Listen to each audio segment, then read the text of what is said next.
Have it up. Written as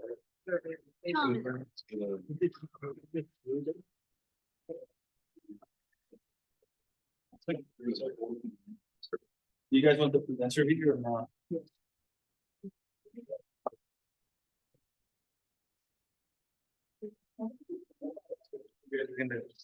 Hello?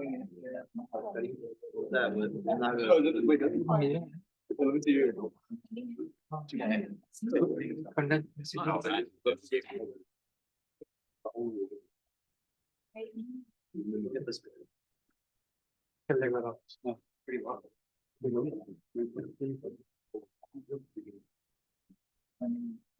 I have no idea. I'm so confused. Have an own.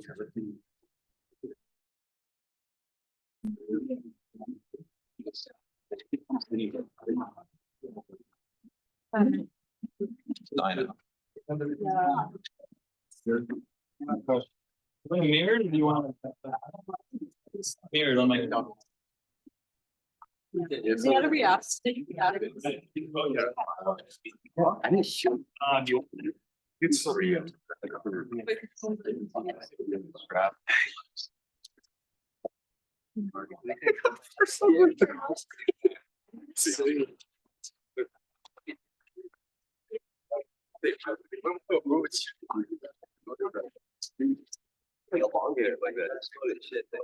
This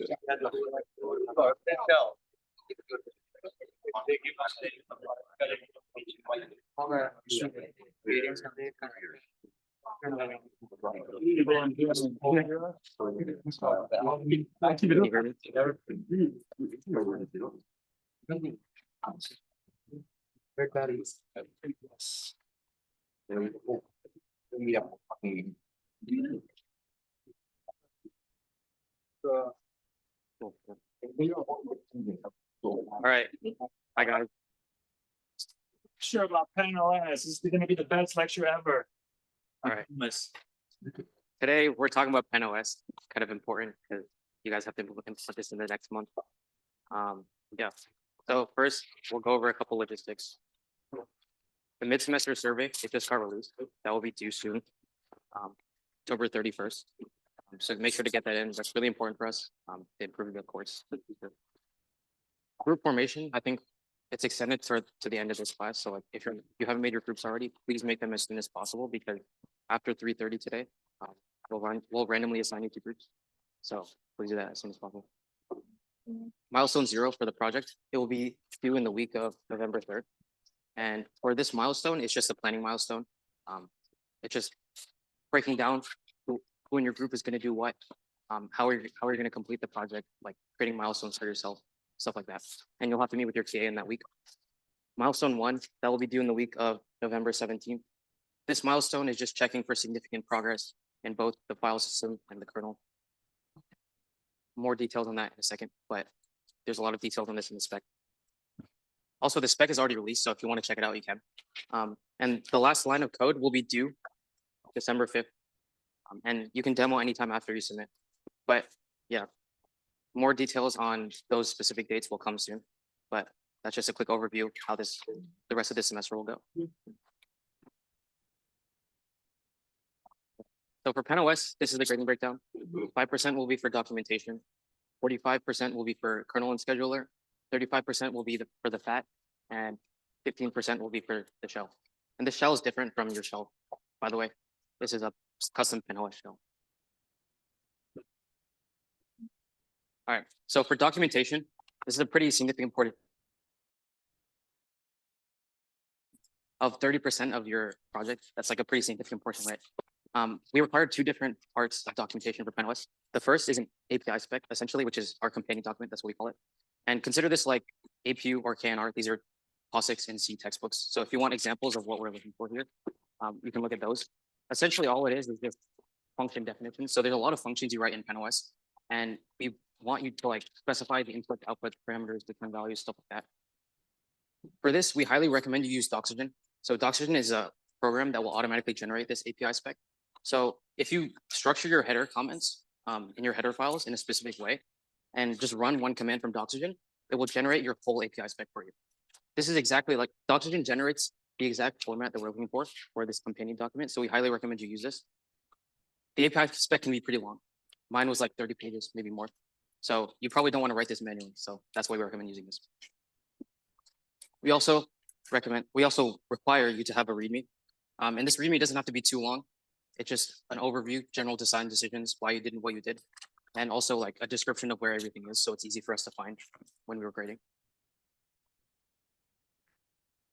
Okay, so this is what we're going to be talking about today. First, I'll give a PenOS overview, and then I'll talk more specifically about the file system in PenFat. Then I'll hand off to talk about scheduling and SP threads. Then I'll hand it off to Ray, and he'll talk about the PenOS shell. And finally, Rania will do the demo at the end. So far in this class, we've started with PenShredder. And in PenShredder, it was essentially just a small little shell that we implemented with some signal handling, right? And then we moved on to PenShell, and we added some more features. We added redirections and pipelines. We added process groups, job control, and terminal control. So we've kind of been building up to PenOS. PenOS, you'll be implementing a lot of the features that you've had in the past. You'll still have the signal handling. You'll still have these redirections. You'll still have job control. You won't necessarily have all of these features in PenShell, but we're kind of building up more and more towards this final operating systems project. But the difference is in PenOS, with PenShell and PenShredder, you use these exec commands, right? So when you wanted to run something like sleep, run something like cat, you would just run sleep or cat and then run exec on those automatically. In PenOS, you'll be implementing these from scratch. You won't be just calling exec on cat or exec on sleep. You'll be making the cat function. You'll be making the sleep function, right? So this is kind of what PenOS looks like on a very high level. You have this shell where the user interacts with, and then you have this like file system that the user can also interact with. And then when you call commands like sleep, when you call commands like cat, it will indirectly invoke your underlying under the hood processes, like your IO with your file system. When you call sleep, it will create a job, put that job in your job queue, stuff like that. So you'll be kind of implementing all this, but this is kind of what it looks like. So when you took this class and you were like, wow, we're going to implement the operating system at the end of the course. You kind of are, but we did kind of lie to you in this aspect.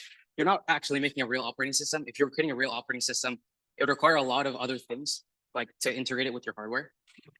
In PenOS, we're kind of creating this abstraction of operating system. You're not creating a real operating system. You're creating a lot of the logic that is required when you create an operating system, but it's not really like something that runs when you boot up your computer, right? In PenOS specifically, it's created as a process that runs within your Linux kernel. So your Linux kernel will schedule this PenOS process, and everything you handle will be within that one PenOS process. So you don't have to worry about this PenOS process being scheduled, but within this one PenOS process, you'll have all of your jobs, right? And you have to handle the lifecycle of those jobs within that process. So when you have an operating system, right, something we try to emphasize in this course is that there's abstractions. The user cannot directly access under the hood aspects of your operating system, right?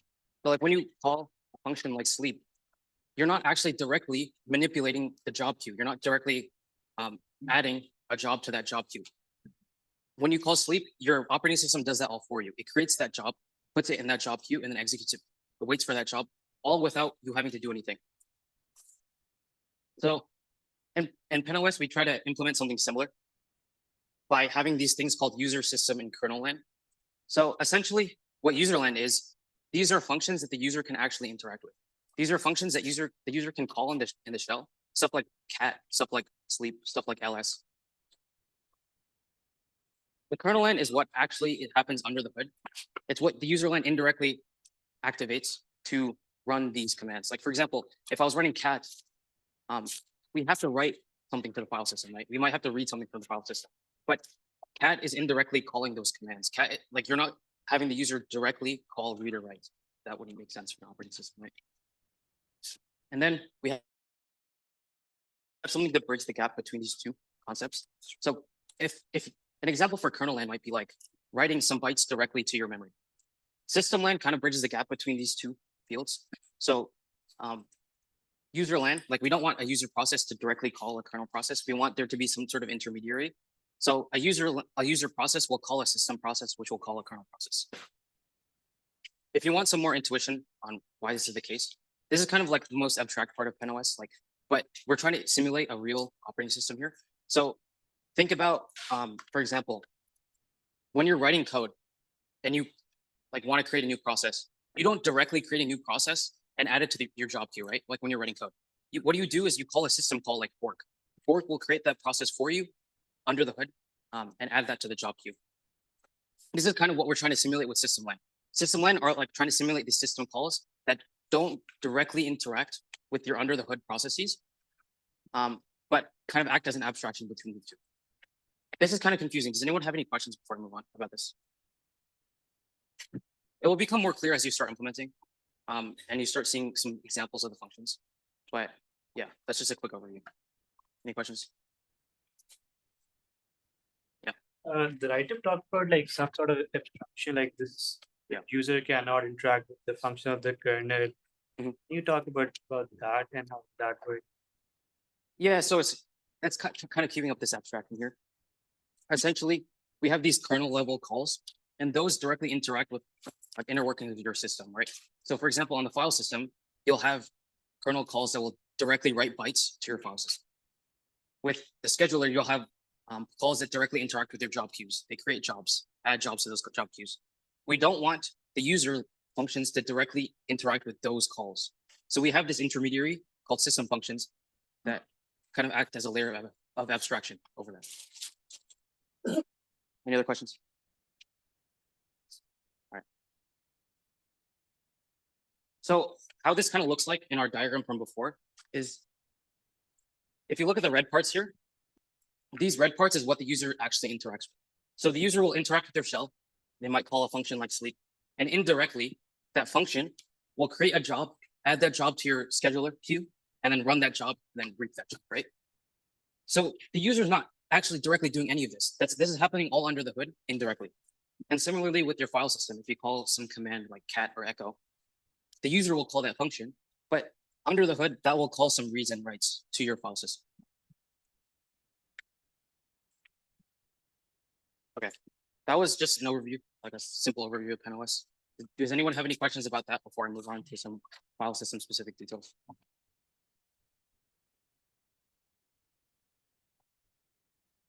right, cool. Feel free to ask anything about this later too. Okay, so quick overview. You guys are second midterm. I'm sure you know what a file system is, but just an overview. So a file system, essentially all it is a way to retrieve and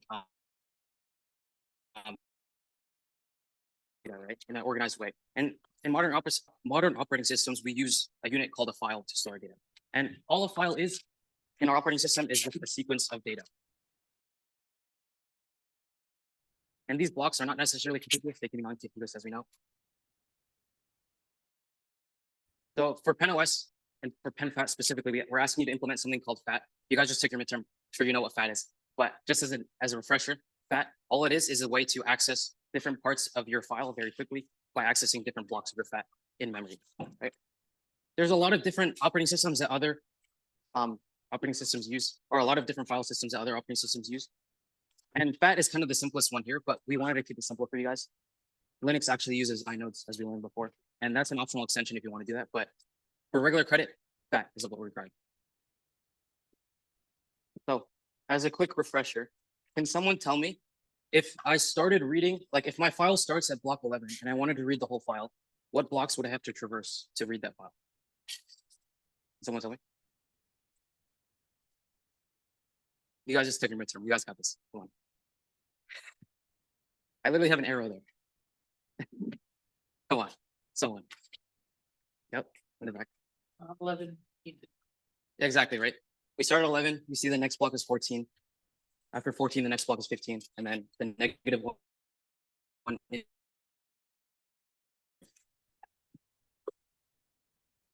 Okay. So you guys, I'm sure you guys understand this abstract concept of a FAT. Like we know how to traverse this table. We know like what this table looks like, right?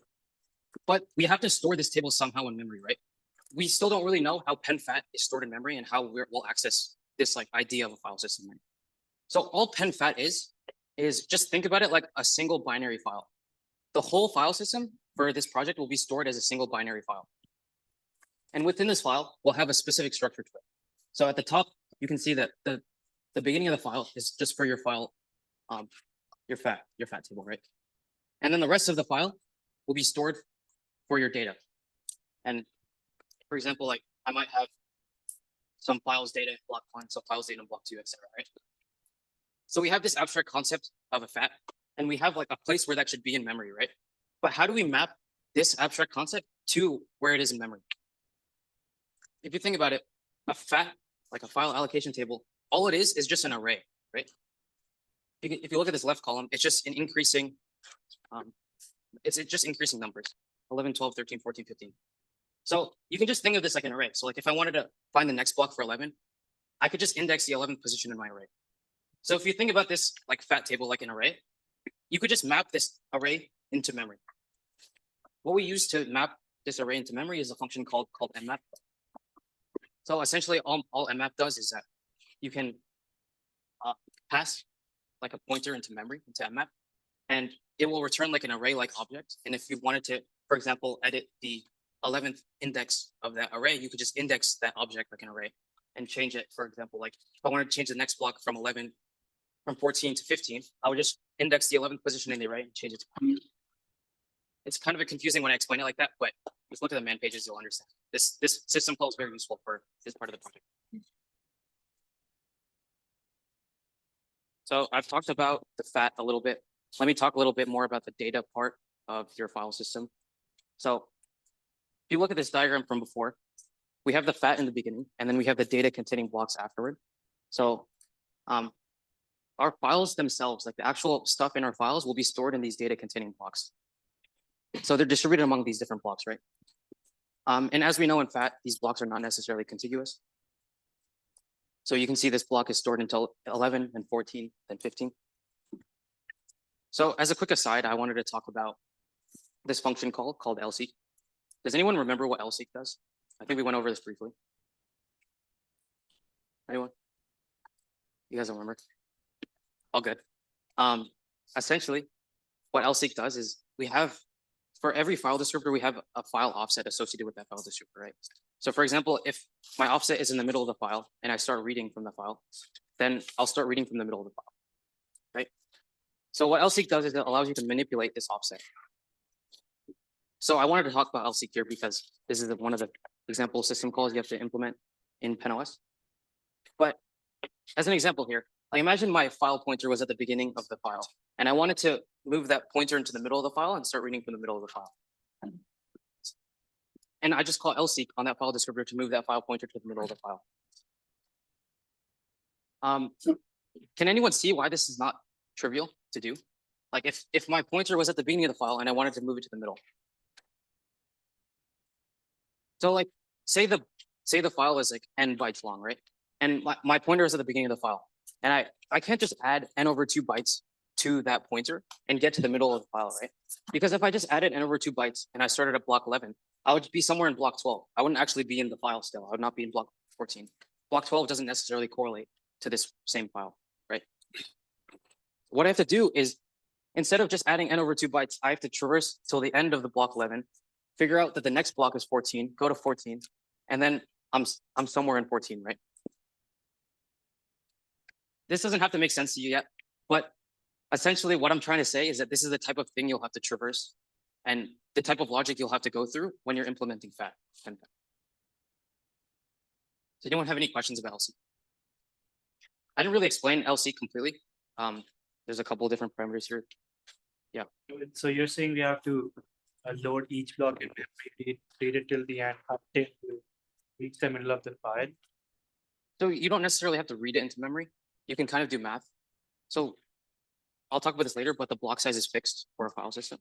So if I know my pointer's at the beginning of memory, I can calculate which go to. So like, for example, if I want to go to n over 2 blocks here, if n is the size of the file, I know that n over 2 is greater than 1 block in this case. So I can just traverse my fat, like go in my fat and figure out, oh, I need to go to the second block. I go through my fat, figure out what the second block is, and then go straight to that block. That's the type of logic you have to know.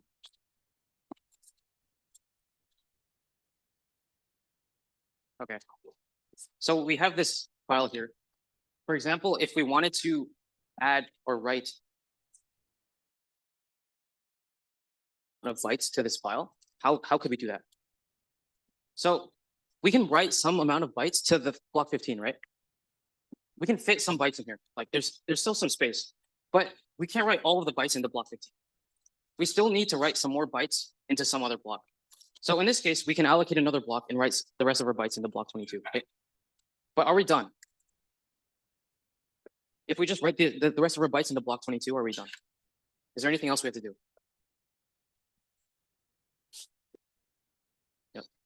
We're just the fat. Exactly, right? Right now it says 15 is the last block. That's not correct. If we try to read through this block and we see that 15 is the last block, we'll stop reading at 15. We'll kind of lose this data at block 22. So what we need to do is update our fat so that the next block after 15 is 22 and indicate 22 as our last block for that file. Okay, that was a little bit about file allocation tables in general. I'll move on to PenFat, some more specifics. But before then, does anyone have any questions? Okay. So in PenFat, your file allocation table will just be represented, like I said, as an array of bytes. So in this case, it's an array of unsigned little endian 16-bit entries. So each fat entry is 16 bits. The reason it's important that it's little endian is that if you guys remember hex dumps from that recitation, when you do a hex dump of your file system and you try to match the numbers up, it might not look correct because it's little endian, so the bytes are flipped, right? The simplest command in PenFat is called makefs. This stands for make file system. And essentially it takes in these three parameters: the file system name, the number of blocks in your fat, and the block size of your file system. And you'll see later how using those parameters, we can kind of define what the fat region in our file is and what the data region in our file is. This should look very familiar to you from recitation. So essentially, when you first make your file system, you want to define your fat region and your data region. The reason that it's important to define the size of your fat and data region is because, say you wanted to read block 1. How do you know where block 1 starts in your file? If you don't know the size of your fat, like you'll start reading block 1 from the beginning, and that's not block 1, right? Block 1 starts after the fat. So it's important to know how big your fat is. It's important to know how big your data is. So in this case, the math is pretty simple for the fat, right? We're given the same two parameters that we need to calculate the size of the fat: block size and the number of blocks in our fat. You can see that's the same as the parameters we're given in the beginning, right? Blocks in the fat and block size. So that's the size of the fat, right? And then the size of the data. Intuitively, it's just the block size times the number of blocks, number of data blocks, right?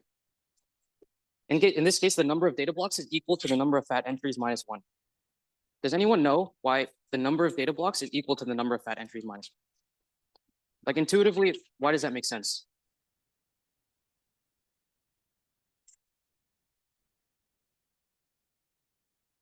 So in this case, each fat entry is correlated to a data block, right?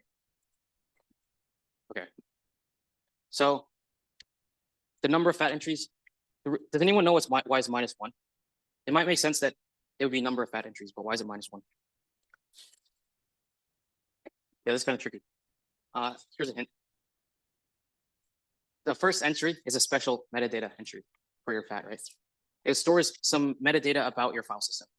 So in this case, for our 0th entry in our fat, the least significant byte represents the size of each block, and then the most significant byte represents the number of blocks in our fat.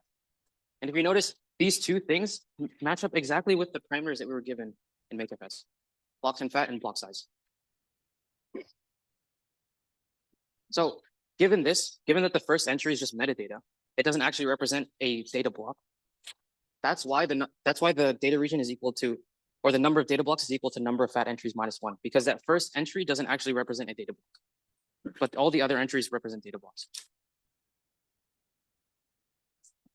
So here's some examples of what that fat first entry might look like. So if you look at that first row up there, you can see that the most significant byte here is 1 and the least significant byte is 0, right? The most significant byte represents the number of blocks in your fat. So that most significant byte of 1 correlates to 1 block in your fat. This least significant byte corresponds to the block size of your file. So 0 in this case, if you look at this table on the side, corresponds to 256 bytes. And as you can see, the block size is 256. In this case, to calculate the fat size, you just take the number of blocks in your fat and multiply it by the block size, 256, right? And can anyone tell me why the number of fat entries is 128? Does anyone know why? Use the information I gave you. Fat size is 256 bytes. Why is the number of fat entries is 128?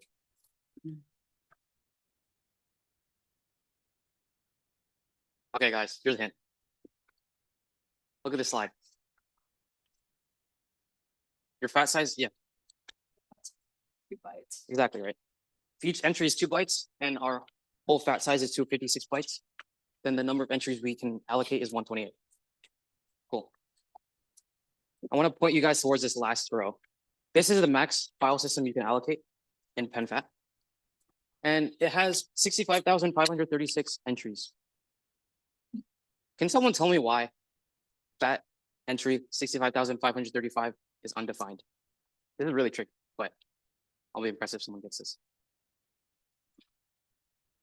Okay, here's a hint. In the fat, we have a couple different special entries. 0 means that the entry is the block is unallocated. It can be used for some file. So entry in the fat is 0. That means it can be used for some other file. It's like unallocated right now. 0xFFFF. That means that this block is the last block in its file, right? It's equivalent to -1. And then any other number means that this entry is the next block for that current block. So does anyone know why this entry is undefined? Yeah. Because we already use it to specify like end of file. Yeah, exactly right. 65,535 is equivalent to 0xFFF.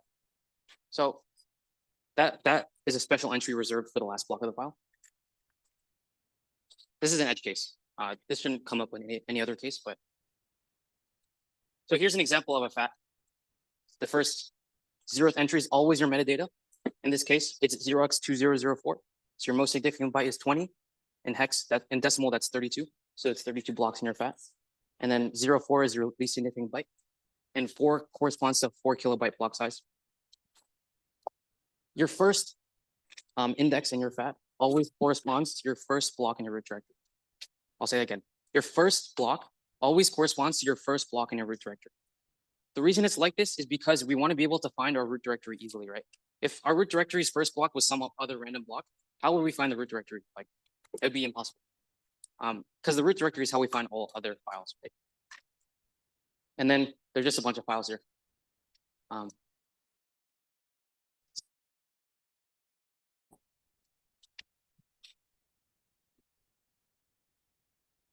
Cool. So I talked a little bit about the fat region. Let me talk a little bit about the data region. We kind of went over this already. Represents one specific data block, except that first 0th metadata entry. And the data region size is as follows, as we went over. The block numbering for our block numbers begins at 1. This is just to make it easier because the 0th entry is metadata. So like in our fat, we start at the first entry for the data blocks. So it just makes it easier to index. Block 1 always corresponds to the first block of a root directory to make it easy to find. If the root directory wasn't block 1, then we wouldn't be able to find any files. The other blocks are reserved for data, for files, other subdirectories, etc. So we were talking about this directory a little bit. Let's get a little bit more into that. So directories are very important in PenFat because if you don't have a directory, how are you going to know about metadata about the file, information about the file, where to read the file, where to start reading the file, what the file is called, what permissions the file has, etc. Metadata about each file. And a directory entry specifically is for each file, you have one directory entry that gives you metadata about that file. So in PenFat, the directory entry sizes are 64 bytes each. The first 32 bytes of that directory entry is your file's name. the first byte of that file name has some special values in some special cases. So if that first byte is 0, that indicates that it's the end of the directory. So this is kind of confusing. It will make more sense when I run over an example why this is the case. If that first byte is 1, that means that that directory entry was deleted, that file was deleted, and that directory entry slot can be reused for a different file. This will also make more sense as I run through an example. So stay tuned for that. The next 4 bytes of your directory entry is for the file size. The file size is important because say you wanted to read the whole file. Where do you stop reading? You can essentially keep reading until your file size is 0, right?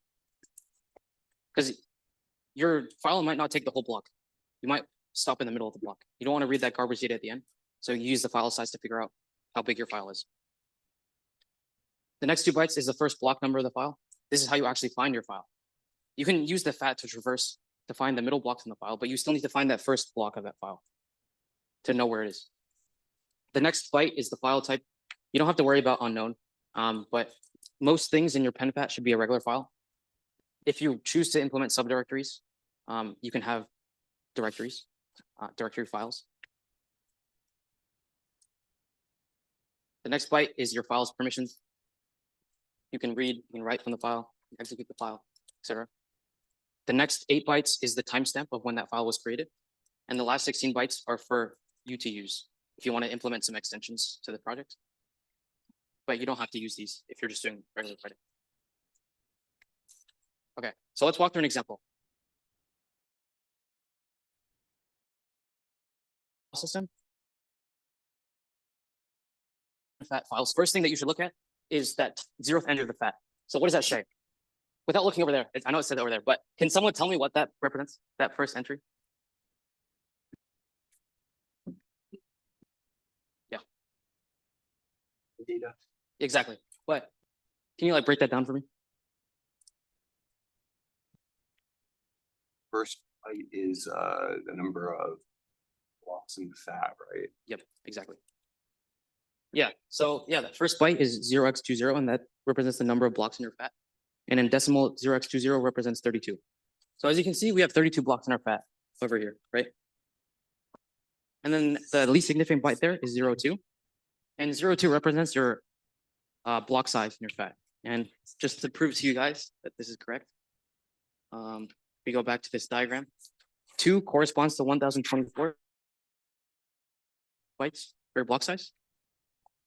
And you can see that each block is 1024 bytes. So that piece of information is important to know how your file system is structured. This block size is very important for any type of traversal, right? And then as you see, FAT1 is 0xFFFF. The reason this is the case is because the first block always corresponds to the first block of your root directory. In this case, it's 0xFFFF because there's only 1 block in our root directory so far because we don't have any files in our system yet. So you see our root directory is just empty, right? So then directory. Everything else here is empty because there's nothing else in our file system yet. Does anyone have any questions about this? Or move on? Okay. So what happens if we create a file? What happens to our file system? Say we call a command like touch bar. When we do something like touch bar, we create a directory entry for bar to hold information about bar. So in this case, if we look at our directory entry, the first 32 bytes holds our name, our file name. So it just has bar. The next couple entries in the directory entry are 0 for now because there's nothing in our file yet. So you can see our file size is 0, but it does hold our timestamp when the file was created. As you can see, if you look at the FAT, nothing changed in our FAT yet because we didn't actually write anything to this file yet. So we don't need any blocks associated with this file yet. We don't, because there's nothing in the file, right? It would be a waste to associate a block with a file that has nothing in it. So our FAT has no blocks allocated towards this file yet. And you can see that there's nothing written to the file yet. But say we do actually write something to the file. Now it gets a little more interesting. Say we write hello to our file. So if you look at a directory entry here, the file size is now 6. You see those 4 bytes after bar? The file size is now 6. And then this 2 represents the first block of our file. So the first block of our file here is block 2, because we saw that block 2 was free. So we allocated it towards this bar file. So you see block 2 now says 0xFFFF, indicating that this block is now allocated. And we say that this is the first block of our file. This next byte represents the file type. This is just a normal file, so it has a value of 1. This next byte represents permissions. We recommend if you create a file, the default permissions should just be read write. And in this case, read write corresponds to 6. And our timestamp doesn't change because we didn't create a new file. Any questions about this? So if we wrote a lot of stuff to this file, such that it wouldn't fit into one block, we would have to allocate another block in our table and update such that. So in this case, like say we wrote like a lot of information to our file and block 3 is free. Then FAT2 would have 3 in its slot, and then 3 say 0xFF. Does that make sense? In this case, we only have 1 block, so it's just like this. Okay. Before I move on, I wanted to make sure to mention this 0 thing here. So I mentioned before that if the first byte of your file name is 0, that means you've reached the end of your directory. The reason this is the case is because imagine your directory is just a bunch of zeros at the beginning. In this case, I added a directory entry for this bar file, right? Think about if I was traversing this directory. I would see that the first byte of this bar is B, right? So I would know that there's a file here that's still being in use. Then I move on to the next directory entry. I know that my directory is finished. Like I'm done reading directory entries. That's why that first byte is important. It kind of determines how you traverse your root directory. So imagine I removed this file from my file system. What would I have to do? So if you remember from before, this 1 value is important. For that first byte of your first byte is 1, that indicates that that directory entry was deleted. That directory entry is deprecated. So if I just mark this first byte of bar to be 1, then I know that if I traverse my root directory again and I see that 1 there, I know that that file is deprecated. This is a spot I can use for a different file. Something I want to point out is that if you notice, hello is still in the block, but this is fine because if you look up 2, it's now deallocated. It doesn't say 0xFFF anymore. It says 0, meaning that block 2 is free for some other file to use. So if some other file used block 2, then it could just write over anything in block 2. This is now garbage data because the block is deallocated in our FAT. Does that make sense? So if you choose to, you can zero out these bytes. It doesn't matter. These bytes are garbage data now. So in the eyes of other files, that block is not allocated to any other block or any other file. Any questions about this? This is the kind of a workflow you'll have to go through when you're implementing system calls or kernel calls in PenFat. Like this is literally a kernel call, calling unlink, deleting a file. The one before, that's literally a kernel call, like calling open, creating a file. Exactly like that. Okay. So that's kind of like a walkthrough of what PenFat looks like. I'll give some more specific details on milestone 1 if you're on FAT. So it's kind of hard to test FAT without the kernel because the kernel is how you run your actual commands, right? So for milestone 1, we require something called the standalone FAT, which allows you to test file system commands without the kernel. For milestone 1, we require the implementation of kernel functions, K functions, a simple shell for parsing and executing simple command line functions in your file system, and also a system log deliver file descriptor table implementation. So what are kernel functions? In this case, kernel functions are stuff that directly interacts. Remember what your file system is. Your file system is that binary file of bytes. So your kernel functions are something that directly interacts with that binary file of bytes. For example, something like kwrite. Kwrite will directly write bytes to that file. So if you look at kwrite, the function, looks very similar to the write system call. You have a file descriptor, you write a string, and you write n number of bytes to your file. So this looks very similar to write, right? But the difference is this file descriptor is specific to your PenFat. Like this is a file descriptor you'll store in your own global file descriptor table. And this kwrite has to work within your own file system. Like has to keep the bounds of your blocks. So for example, like if you write to the end of the block, using normal write won't know to allocate a new block, write to that new block, etc. within your own binary file. Your kwrite, you have to implement that logic. So like, for example, you write to the end. What you have to do is allocate a new block, write to that new block, right? Does that make sense? There's a bunch of other kernel calls you have to implement. This is just an example. Some other things, you have to implement some special commands. We talk about makefs that makes your file system, that binary file. And then there's these things called mount and unmount. Essentially what mount and unmount are is you might have a bunch of these file systems floating around, a bunch of these binary files. Your mounted file system is what your commands actually modify. So if you write, what binary file do you actually modify? You modify the mounted file system. We also have these standard routines.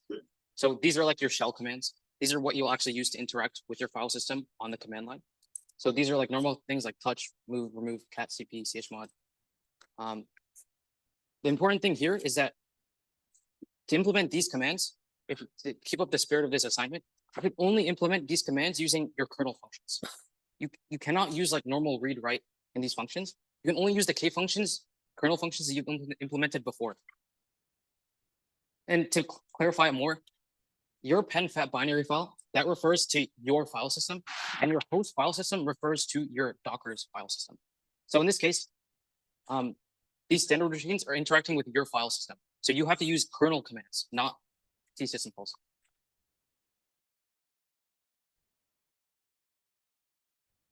So here's an example of a standalone routine. It's a pretty straightforward one, cat. I'm sure you all know what cat does, but just to reiterate, what cat does is it takes those input files specified, it reads them into some buffer and then outputs it to standard out. For this specific command, you can specify an optional -w parameter where instead of printing to standard out, you print to output file. So this is kind of like what it would look like using kernel calls. You would first open up all of the input files using kopen. Then you would k-read those files into some buffer and then k-write those files to your output file or standard out, whatever. What's important here is that you're using your kernel functions because these kernel functions file system, your binary file. Here's another example. Wait, before I move on, does anyone have any questions about this? Does that make sense? This is like one of the functions you have to implement. So if you're not sure, ask now. Okay. This is another example, copy. Essentially, all copy does is it copies the source file to your destination file. So actually, ignore that -h for now. Does anyone know, like using your kernel functions, how would you implement this? I walked through something similar with cat.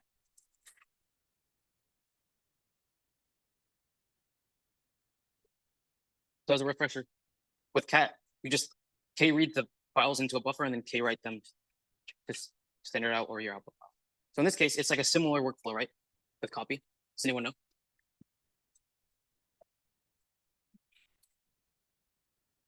Okay, it's very similar. You just you k-read the source file into some buffer and then you k-write it into your destination file. That's all you do, right? The reason I'm bringing up copy in this case is because copy has this special -h flag. So what this -h flag means is it allows you to, it allows your PenFat to interact with your host file system. So for example, if you want to have like a file on your host file system that you want to copy into your PenFat, you can use copy -h. And essentially copy -h will copy a file from your host file system into your file system.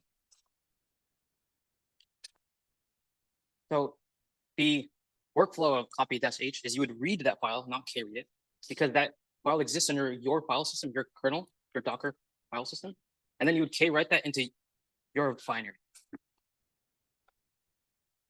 The h flag is the only time that you can use C system calls in these standalone routines. If you use C system calls in any other standalone routine, with not using your kernel functions, you'll get a 0. Because that's against the spirit of the assignment. All right, any questions about that before I pass it off to Rafi? All right, cool. You can ask questions at the end too.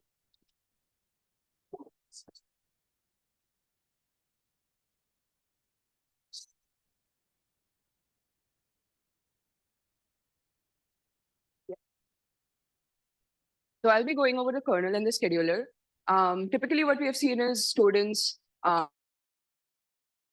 groups they divide into two, some of them to the file system, while some of them to the scheduler and the kernel. I'll say this at the outright that do not work in silos because all of these functions are very correlated. So when you're working on kernel, think about how the kernel should implement it and how.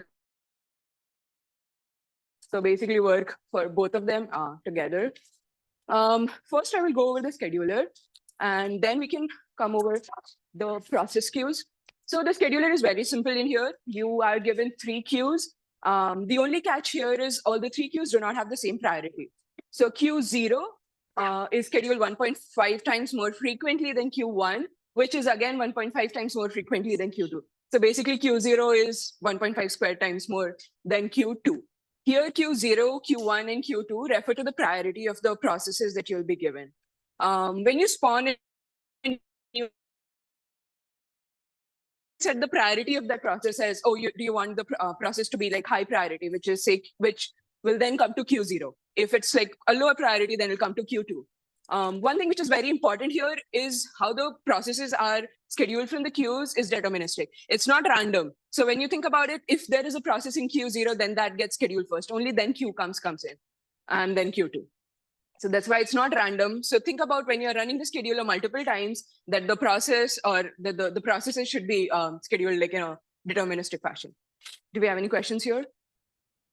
We'll come back to some of the implementation tips for scheduling a couple of slides later. But before that, I want to go over the process lifecycle. This slide will be the single most important slide for somebody who's working on kernel, because this encompasses a lot of information in just the lifecycle. If you were listening carefully, Akash did mention about a lot of system thread system calls, which basically how you will identify them is like S underscore whatever the process actually does. So if you see here S spawn, it typically, if you were to take a guess, it'd be like, oh, it spawns a new process. When it spawns a new process, it basically means it creates a new process for you. When it creates a new process, again, like a lot of things in kernel are up to your implementation on how do you want to implement it. If you want the process to be right away, say running, you could do that. Or how, say I did it was, when we spawned a new process, we kept it as ready. And only when the scheduler actually scheduled it, we moved it to running. So again, it's up to you. How do you want to implement it? How do you want to handle it? So when you create it and when you move to running, again, it follows the basic life cycle of how a real operating system does it. And again, like skill would just stop the process or kill the process based on what kind of signals are you sending. And when you return, either you call exit or you call skill, and there'll be certain things which will actually run when you call these. But when you terminate, then there is a catch around that. When you terminate, if it's a child process and it does not have any more children, it's simple, like straightforward. Okay, it becomes a zombie, and when the parent actually calls the wait PID, so when the parent actually waits upon the child, that's when you clear up all the PCBs that you have. That's what happens in a real operating system, and it gets reaped. However, if that process had like more children to it, it was like a parent process, then you cannot just simply exit and move on. Does anybody want to take a guess about what should we do? I mean, I have that on slide, but yeah. So if a parent has like more children and it exits, then what happens? Okay. Yeah. Children turn into orphans. Yeah. So in this case, it's the same. Like it becomes an orphan. How you would run is basically like a real operating system does. The first process that you have is the init process that you will spawn, and that will spawn the shell, I think, which we'll cover next in detail, and that will basically spawn all the other processes that we have. So when a parent process, which was scheduled by shell gets killed and it has children, all of its children become orphan, and who basically the grandfather is the init process. So they all become children of init. Again, it has a lot of implementation details. How do you want to make sure all of these orphan processes are there? Do you want a separate queue for them, or do you want to maintain them in the parent's PCB? Again, it's all up to you. I think we talked a lot about the processes. This is one sample of how a process control block would look like. It's definitely a lot more fields than this.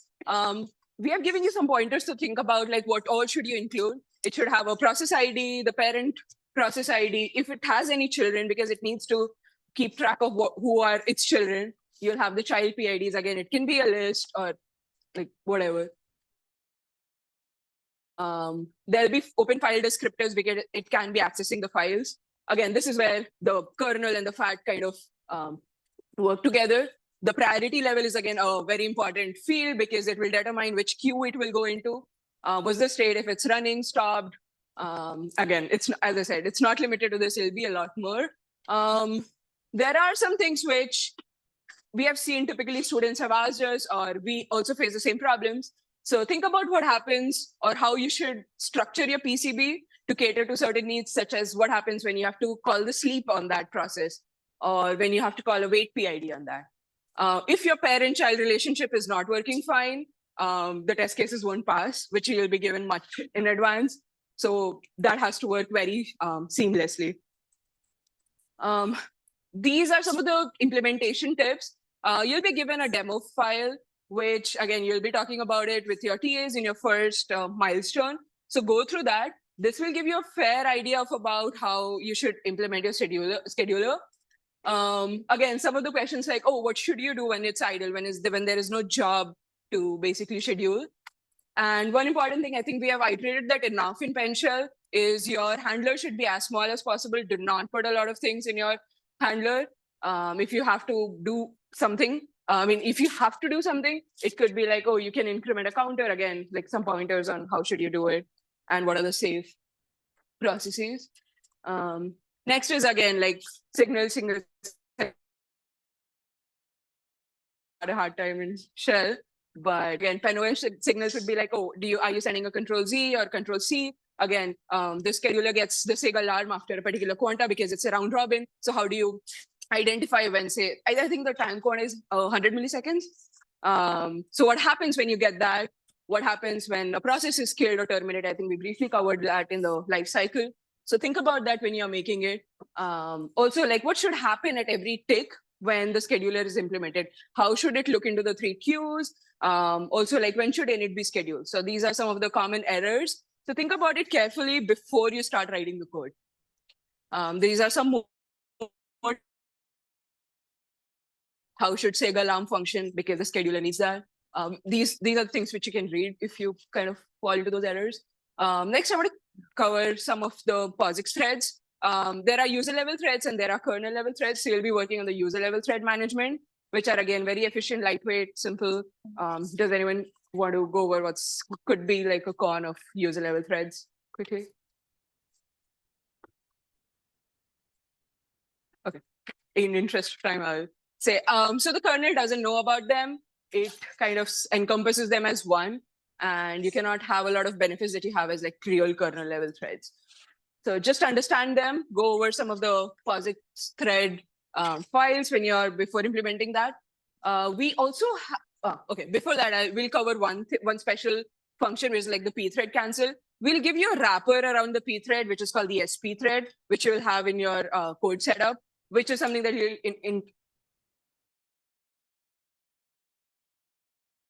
but not like pthreads directly. Pthread cancel sends a cancellation request. Remember that it does not cancel at the exact instant.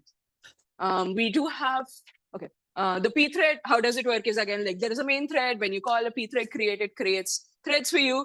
And the main thread waits. If you call pthread join, and if you cancel it, that's all, like the rest of it gets canceled. It does not get executed. Again, all of this is very simple and we have already covered that. This is the SP thread that I was talking about. You will be given this wrapper. And this function, this is a very big file and it has like ample amount of documentation for you. So whenever you have to create a thread, you'll not be calling pthread create, rather you'll be calling SP thread create. Again, this is something that Joel has written. So what happens is when you call a new thread, you call SP thread create. Again, this class has a lot of functions. I remember going to Mighty and asking, oh, I want to do that. I want to find out what the PID is. All of those functions that you might probably need are already there. Just go through it once and understand what are the different functionalities that are given to you and how you could use them. So you'll be calling SP thread suspend and SP thread continue a lot. So just read through the implementation of what's really happening. These are the unit of scheduling. These are the threads which will actually be scheduled. You'll see like, oh, there are 3 priority level queues that you had.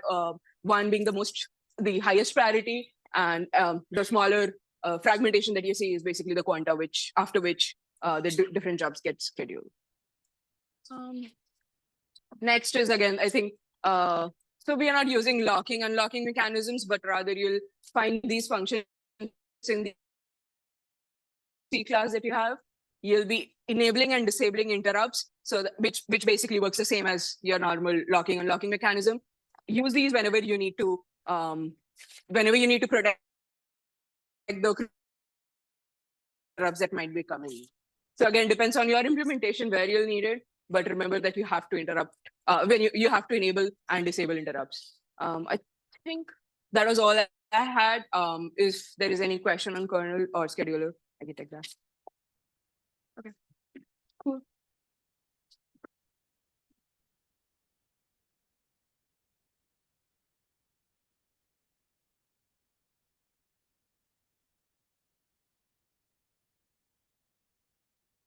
All right, hello.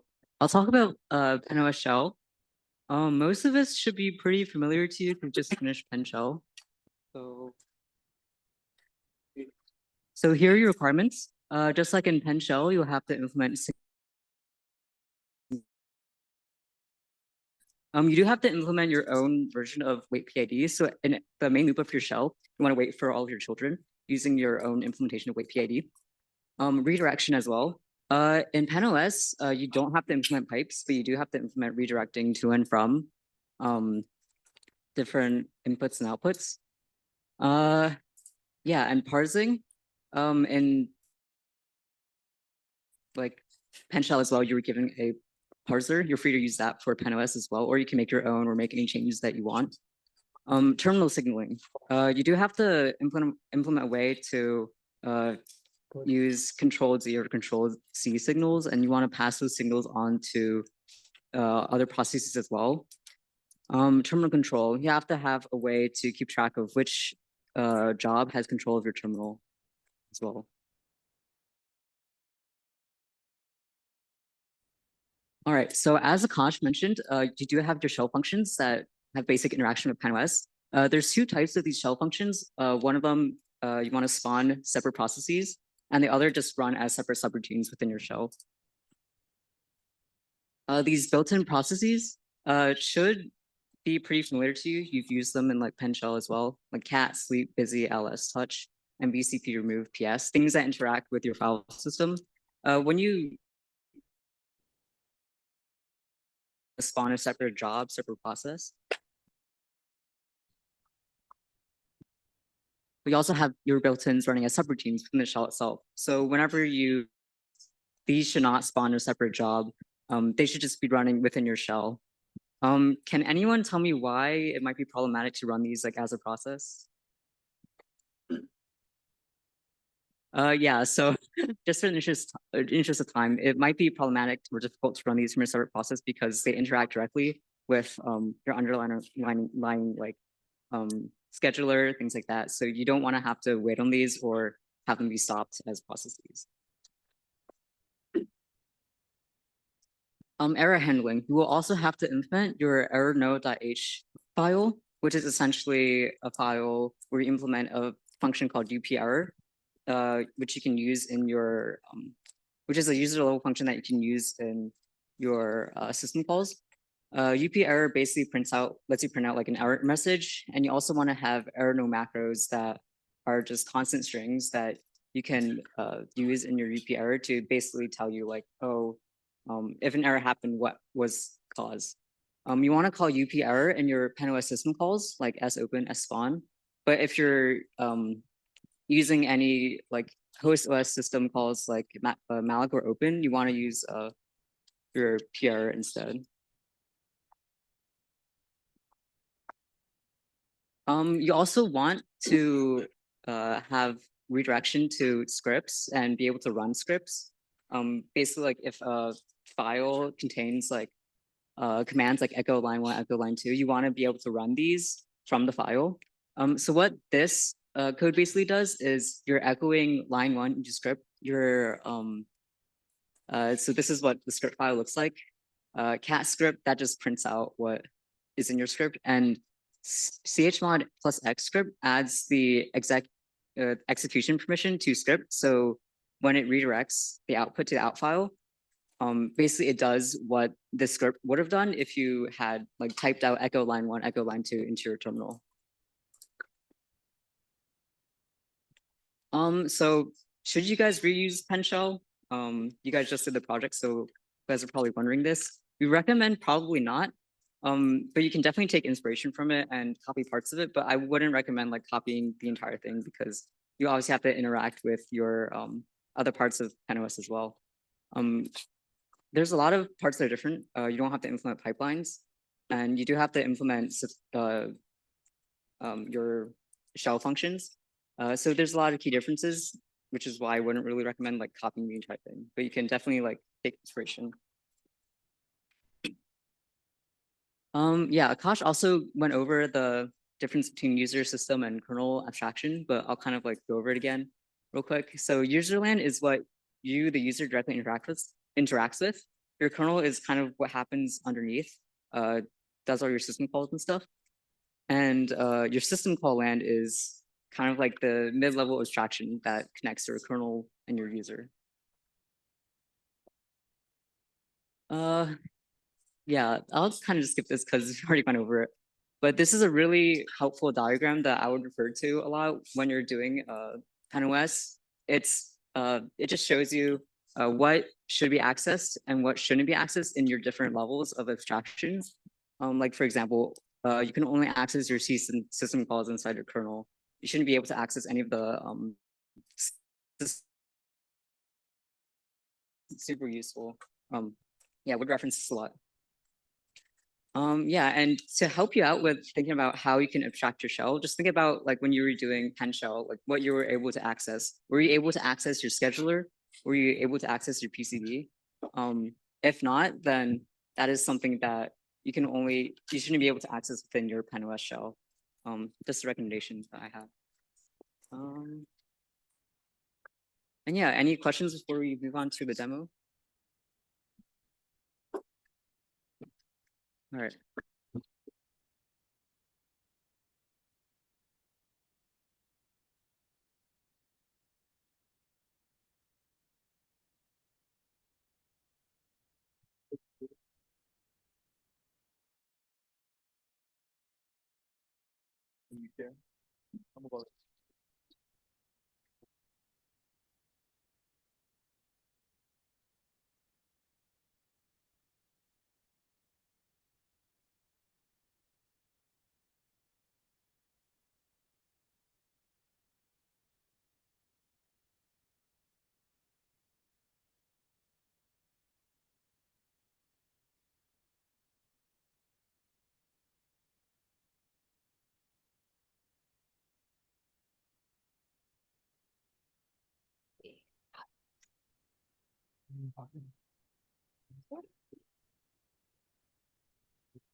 That's it. Can y'all see? Nice, I like the honesty. That's what I did. Let me fix the lighting. I'm gonna get sleepy, all right?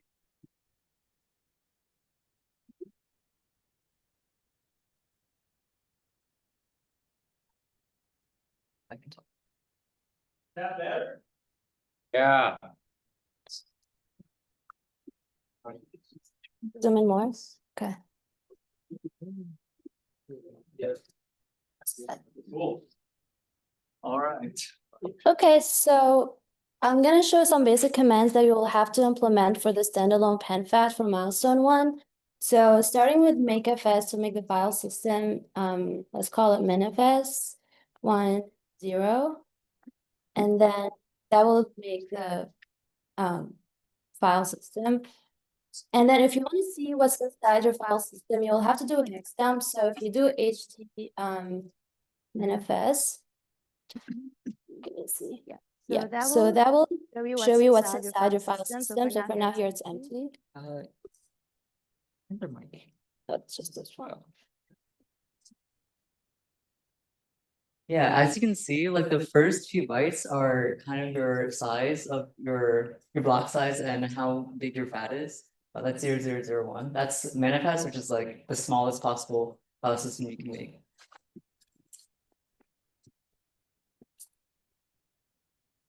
And now let's try another one. So makefs maxfs 32.4, which is 32.4, which is a bigger file system.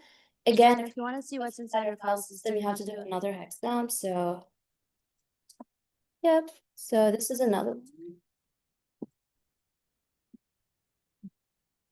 Yeah, this one is much bigger. Like you can see, it skips all of the lines that are basically compared to the manifest. manifest. Maxfs ends at like 1001 and 004, which is like your last block basically. And for the standalone PenFat, you will have to mount the file system in order to use it. So we do mount manifest, and then let's try the touch command, for example, to create an empty file. And then if we do ls, it should show you the what's inside the file system. So the file f1. Any questions about the standalone PenFat?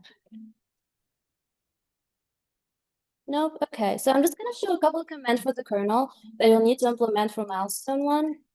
So if you do bin, Oh yeah. oh yeah, Oh, yeah. h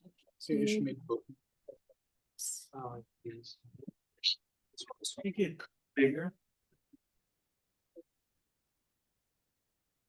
I mean, like smaller, I guess. So you can see all the output, how pretty. And then running, oh, beautiful, that's awesome. Yeah, you can see that after you created F1, it shows up in your PenFat. Right there is the name, just F1, first few bytes. And then the rest of that data, it would be the timestamp. Because you don't have anything written in your You don't have anything written file in yet, so it doesn't show any like your file yet, so it doesn't show any like size or anything. any file size or anything. Nice. Thank you. Yeah, so moving on to the kernel.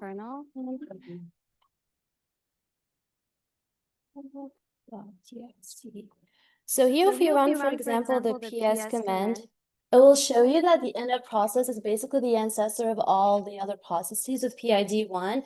So init process is the one that spawns the shell process, and then the shell is the one that spawns the PS process.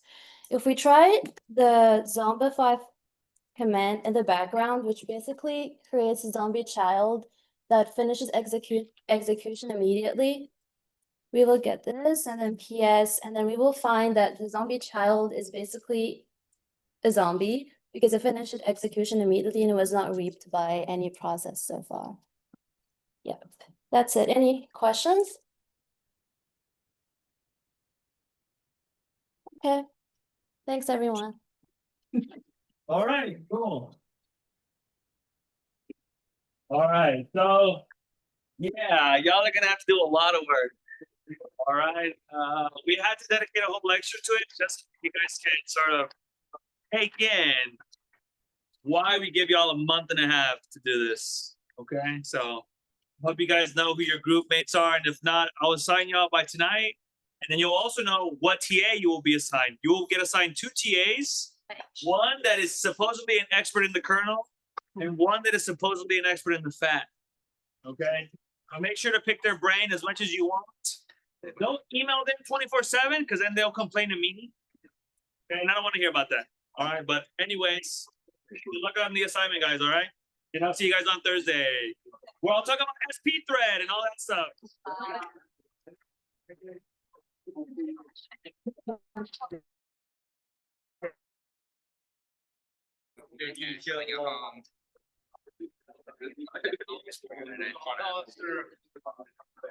Okay.